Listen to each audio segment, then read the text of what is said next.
Hello नमस्कार दोस्तों, कैसे हैं आप सभी। एक बार फिर से आप सभी का स्वागत है आपके अपने यूट्यूब चैनल प्रॉफिट स्टडी में। तो आज की इस वीडियो में बात करने वाले हैं रेलवे अप्रेंटिस 2023 के अंतर्गत जो आपका SECR south east central railway Nagpur का अप्रेंटिसशिप का नोटिफिकेशन रिलीज किया गया था। इसके साथ साथ बिलासपुर और रायपुर का भी नोटिफिकेशन रिलीज किया गया था। तो टेंशन मत लीजिए, आज की इस वीडियो में SECR के अंतर्गत जो तीनों डिवीजन है उसके बारे में डिस्कस करेंगे। और जो आपका नागपुर के अंतर्गत जो आपका मेरिट आया है उसमें बहुत सारे कैंडिडेट का DOB का प्रॉब्लम है। सबका क्या हुआ है ना कि आपका डेट ऑफ बर्थ में एक दिन कम कर दिया गया है। तो बहुत सारे कैंडिडेट ये बोल रहे हैं कि हम DB में जाएं या फिर नहीं जाएं, और कौन कौन सा डॉक्यूमेंट लेके जाना है, कब जाना है, कहां जाना है, इसके रिगार्डिंग आपको आज के इस वीडियो में डिटेल से इंफॉर्मेशन आपको दिया जाएगा। ठीक है, और आपका कॉल लेटर जारी होगा या फिर कॉल लेटर जारी नहीं होगा, इसके रिगार्डिंग भी हम आपको वीडियो के आगे पूरा जानकारी देने वाले हैं।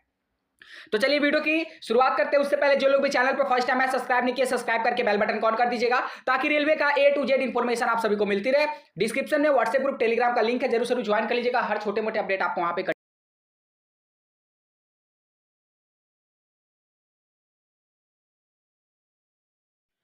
देखिए। यहां से वीडियो को ध्यान से देखिएगा और समझने का कोशिश करिएगा। वीडियो को एंड तक देखने के बाद अगर फिर भी आपको कोई डाउट आपके मन में रह जाता है तो आप कमेंट बॉक्स में कमेंट करके हमें जरूर इन्फॉर्म करिएगा। सबसे पहले बात करते हैं SECR में नागपुर डिवीजन का, उसके बाद हम जो दो रेस्ट और डिवीजन बचेंगे उसके बारे में भी डिस्कस करेंगे।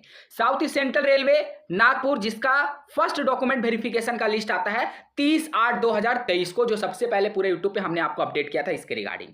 उसके बाद बात करते हैं तो इसमें टोटल वैकेंसी आपको 772 के आसपास रहता है, जिसमें क्या होता है कि डिपार्टमेंट आपको 3 गुना कैंडिडेट को इसमें शॉर्टलिस्टेड करता है। जो वैकेंसी है वो 2 पार्ट में था। पहला आपका क्या था, नागपुर डिवीजन, और दूसरा आपका मोतीबाग वर्कशॉप 772 पोस्ट पे। तो टोटल जो शॉर्टलिस्टेड कैंडिडेट है 3 गुना कैंडिडेट को इसमें डॉक्यूमेंट वेरिफिकेशन के लिए शॉर्टलिस्टेड किया जाता है, जैसा कि आपको मेरिट लिस्ट में भी बताया गया है। जो आपका मेरिट लिस्ट बनता है वो सिंपल आपका 10th प्लस ITI के आधार के मार्क्स के अनुसार आपका बनाया जाता है। ये जो डेटा है आपका नेक्स्ट प्रोफाइल से लिया गया है, क्योंकि नागपुर का जो फॉर्म है आपको NAPS अप्रेंटिसशिप पोर्टल से अप्लाई किया गया था, जैसा कि आप लोगों ने भी किया होगा। बहुत सारे लोगों का फॉर्म भी रिजेक्ट हुआ है, मल्टीपल इसका रीजन देखने को मिल रहा है। जब इसका मेरिट लिस्ट जारी हुआ तो हमने वीडियो के माध्यम से भी आपको अपडेट किया था कि पार्टिकुलर टोटल यहाँ पे अगर आप देखोगे 772 का अगर 3 गुना आप करोगे तो 7 × 21, वही मतलब आपको 2200-2300 के आसपास इसमें कैंडिडेट को आपको शॉर्टलिस्टेड किया गया है, 2300। अब ध्यान दीजिए कि जो इतने कैंडिडेट को शॉर्टलिस्टेड किया गया है उनको अपना नाम मैच करने में प्रॉब्लम आ रहा है। क्यों आ रहा? यहां पे आपको कौन कौन सा जानकारी दिया गया, देखिए। Serial number, application code. देखिए बहुत सारे कैंडिडेट बोल रहे हैं ना कि एप्लीकेशन कोड कहां से मिलेगा, तो देखिए ब्रदर, एप्लीकेशन कोड प्रोवाइड यहां पे नहीं होता है। ये जो एप्लीकेशन कोड है ना वो सिर्फ आपका इस्टेब्लिशमेंट के पास रहता है, ना कि आपके पास। इसके रिगार्डिंग आपको कोई भी जानकारी नहीं मिलेगा कहीं पर भी। ठीक है, अब बात करते हैं candidate name, date of birth, category और जेंडर। तो जेंडर को हटा दीजिए। अभी मेन 3 आपके पास 3 तरीका है अपना नाम मैच करने के लिए। पहला कैंडिडेट नेम और डेट ऑफ बर्थ और कैटेगरी से आप अपना नाम मिला सकते हैं। तो कैंडिडेट नेम में अपना देख लीजिएगा। अब बात आता है डेट ऑफ बर्थ में कि डेट ऑफ बर्थ का क्या सीन है। तो देखिए जितने भी कैंडिडेट शॉर्टलिस्टेड हुए हैं उन सभी का जिसका भी एग्जैक्ट डेट ऑफ बर्थ है उसमें से एक दिन उनका घटा दिया गया है। ये सिस्टम का प्रॉब्लम हो सकता है, टेक्निकल प्रॉब्लम हो सकता है, टाइपिंग एरर हो सकता है। तो आपको बिल्कुल भी परेशान होने की जरूरत नहीं है। आपका ट्रेड का जिस डेट में आपको DV के लिए बुलाया जा रहा है आपको उस डेट में DV के लिए जाना है कि आपको किस डेट में डॉक्यूमेंट वेरिफिकेशन के लिए जाना है उसके बारे में एक बार डिटेल से आपको बता देते हैं। हालांकि प्रॉफिट स्टडी साइट पे भी सारा कुछ मेंशन किया गया है, फिर भी हम वीडियो में भी आपको बता देते हैं कि आपको अपने डॉक्यूमेंट वेरिफिकेशन में कौन कौन से डॉक्यूमेंट अपने साथ कैरी करके लेके जाना है। क्या सेंट्रल का अगर मान लीजिए आपके पास कास्ट सर्टिफिकेट नहीं है, स्टेट का है तो चलेगा या नहीं चलेगा, या फिर रिकॉल लेटर आएगा या नहीं आएगा, हर तरह का अपडेट आपको मिल जाएगा, जो आपको मेरिट लिस्ट में ही सारा जानकारी दिया गया। तो टेंशन बिल्कुल भी नहीं लेना है। सीधे चलते हैं हम अपने उस पोर्शन पे। तो यहां से ध्यान से देखिए और समझने का प्रयास कीजिए। यहां से आपका फुल DV का शेड्यूल आ गया है कि आपको 5 सितंबर को फीटर और कारपेंटर का होगा सीरियल नंबर 1 से लेके 186 तक फीटर का, कारपेंटर का सीरियल नंबर 1 से लेके 164 तक।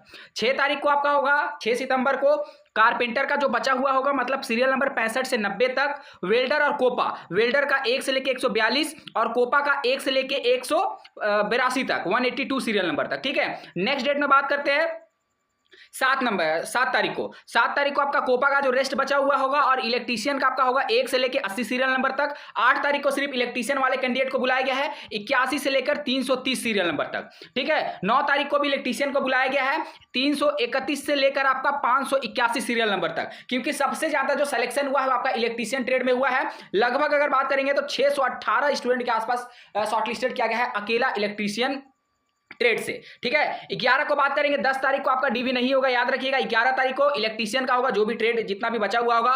स्टेनोग्राफर इंग्लिश का होगा, स्टेनोग्राफर हिंदी का होगा, प्लम्बर और पेंटर का 11 तारीख को होगा। और उसके बाद 12 तारीख को बात करें तो वायरमैन, इलेक्ट्रॉनिक्स मैकेनिक्स और मैकेनिक डीजल का होगा, ठीक है। 13 तारीख को बात करें तो आपका मैकेनिक डीजल, अपस्टल और मैकेनिस्ट और उसके बाद टर्नर 4 ट्रेड का रखा गया है आपका 13 तारीख को।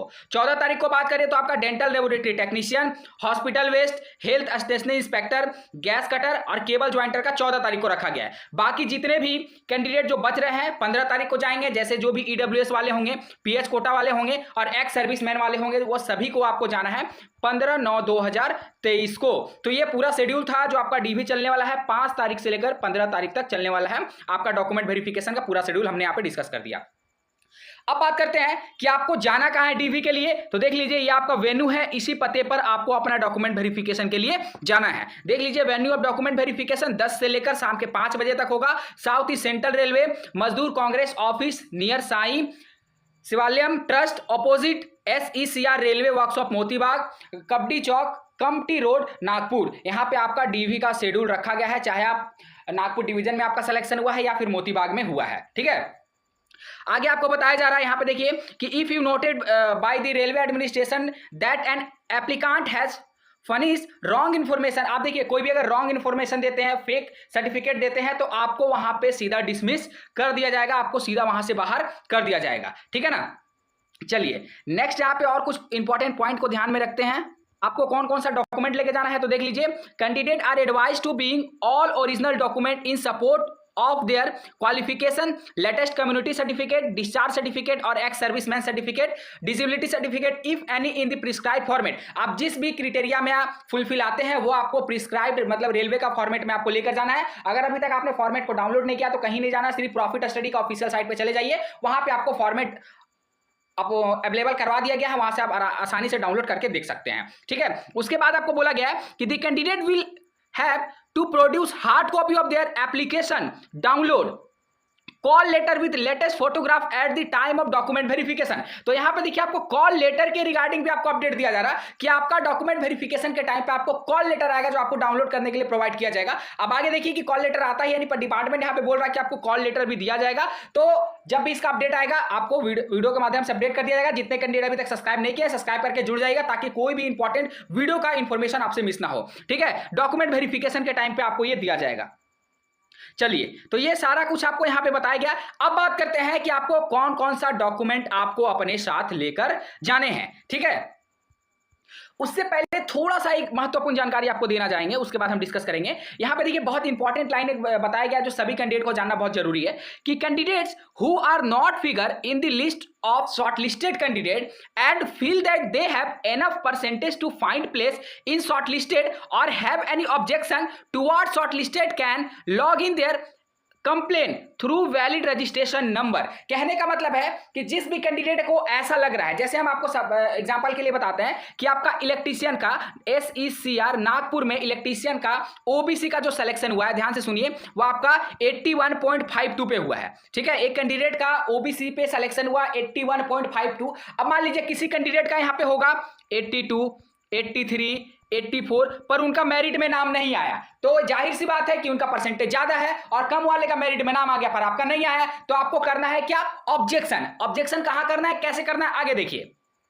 The candidate can register their complaint by personal attending recruitment section of senior DPO office at first floor South East Central Railway, Kingsway, Nagpur on 20/9/2023 between 10 से 5 के बीच। After that the case is not be entered. कहने का मतलब है कि अगर आपको ऐसा लग रहा कि आपका परसेंटेज ज्यादा है फिर भी आपको मेरिट में शॉर्टलिस्टेड नहीं किया गया है, ये हम आपको एक जो कट ऑफ अवेलेबल था उसका बताया कि इलेक्ट्रीशियन में ओबीसी का 81.52% में हुआ है नागपुर डिवीजन के अंतर्गत। अब जिस भी कैंडिडेट का 82 है, 83 है, 84 है, 85 है, उनका सिलेक्शन नहीं हुआ तो वो आपका यहां पे रिपोर्ट कर सकते हैं। देखिए, attending recruitment section of senior DPO office at first floor south east central railway Kingsway Nagpur. आपको 20 तारीख को जाकर रिपोर्ट करना है। 20 के बाद अगर आप 21 को जाइएगा तो मत जाइएगा, जाकर भी कोई फायदा आपका नहीं होगा, डिपार्टमेंट का ये कहना है। ठीक है, तो सारी जानकारी आपको यहां पे मिल गया।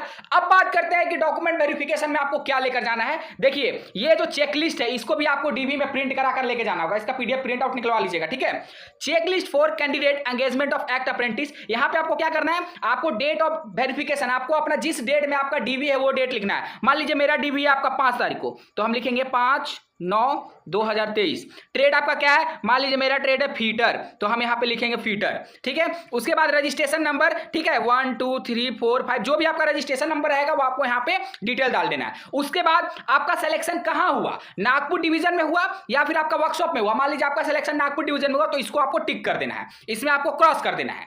ठीक है, उसके बाद आपको अपना नाम यहां पे लिखना है, आपको अपना फादर नेम लिखना है। आप यहां पे देखिए सर्टिफिकेट अटैच, कौन कौन सा डॉक्यूमेंट आप लेके जा रहे हैं। देखिए, आपको सब डॉक्यूमेंट एक एक करके लेके जाना है। सबसे पहले आपको अपना डीओबी प्रूफ मतलब डेट ऑफ बर्थ का प्रूफ लेके जाना है। जैसे आपका 10th का मार्कशीट में देखिएगा आपका डेट ऑफ बर्थ का प्रूफ रहता है, या फिर कोई ऐसा ऑथराइज्ड डॉक्यूमेंट आपको लेकर जाना है जिसमें आपका clear date of birth mention होना चाहिए। उसके बाद आपको कम्युनिटी सर्टिफिकेट लेके जाना है सेंट्रल लेवल का, एसटी एससी ओबीसी जिस भी कैटेगरी से आपने फॉर्म अप्लाई किया है वो आपको सेंट्रल का लेकर जाना है। ठीक है, एसएससी मार्कशीट मतलब आपको 10वीं का आपको मार्कशीट लेकर जाना है, मतलब 10th का सारा डॉक्यूमेंट ले लीजिएगा, मार्कशीट और सर्टिफिकेट। उसके बाद आईटीआई का मार्कशीट और सर्टिफिकेट आपको लेके जाना है। अगर आप पीडब्ल्यूडी कैंडिडेट है तो आपको वो सर्टिफिकेट लेके जाना है। अगर आप एक्स सर्विसमैन के कैटेगरी से आते हैं तो आपको वो सर्टिफिकेट लेके जाना है। अगर आपने ईडब्ल्यूएस से फॉर्म अप्लाई किया तो आपको ईडब्ल्यूएस का लेके जाना है, और आपको अपना मोबाइल नंबर। इसके साथ साथ ही नहीं और डॉक्यूमेंट सुन लीजिए, आपको अपना फोटो लेकर जाना है, पासपोर्ट साइज फोटोग्राफ्स। उसके बाद आपको अपना आधार कार्ड लेके जाना है। उसके बाद आपको अपना पैन कार्ड लेके जाना है। उसके बाद आपको अपना मेडिकल फिटनेस सर्टिफिकेट भी लेके जाना है जो बहुत ही मस्ट इंपॉर्टेंट है इसमें। ठीक है, तो इतने सारे डॉक्यूमेंट आपको अपने साथ कैरी करके लेके जाने हैं। मेडिकल फिटनेस सर्टिफिकेट का परफॉर्मा आपको प्रॉफिट स्टडी पे मिल जाएगा। अगर किसी को प्रॉब्लम हो रहा होगा तो आप हमें कमेंट बॉक्स में कमेंट करके बताइएगा। तो इतने सारे डॉक्यूमेंट है जो आपको अपने साथ लेकर जाना है, और जितना भी डॉक्यूमेंट होगा सबको आपको एक सेट जेरॉक्स कॉपी करा लेना है, और उस पर क्या करना है, सेल्फ अटेस्टेड कर देना है, मतलब आपको खुद से अपना उसमें नाम लिख देना है। ठीक है, तो ये सारा इंपॉर्टेंट अपडेट था। आई थिंक आपका जो भी यहाँ पे क्वेरी होगा सारा का सारा क्वेरी सॉल्व हो गया होगा। फिर से मिलेंगे आपसे नई भर्ती नई जानकारी के साथ। जिसका जिसका सिलेक्शन हुआ है कमेंट बॉक्स में अपना ट्रेड ओवरऑल परसेंटेज कैटेगरी जरूर से जरूर मेंशन करिएगा, ताकि जिसका सिलेक्शन नहीं हुआ है पर्टिकुलर उन सभी कैंडिडेट को इन्फॉर्म किया जा सके। चलिए, जो लोग भी चैनल पर फर्स्ट टाइम है सब्सक्राइब नहीं किए हुए कर लीजिएगा, ताकि इसी तरह इंपॉर्टेंट अपडेट आप सभी को मिलती रहे। फिर से मिलेंगे आपसे नई भर्ती नई जानकारी के साथ, तब तक के लिए जय हिंद जय भारत।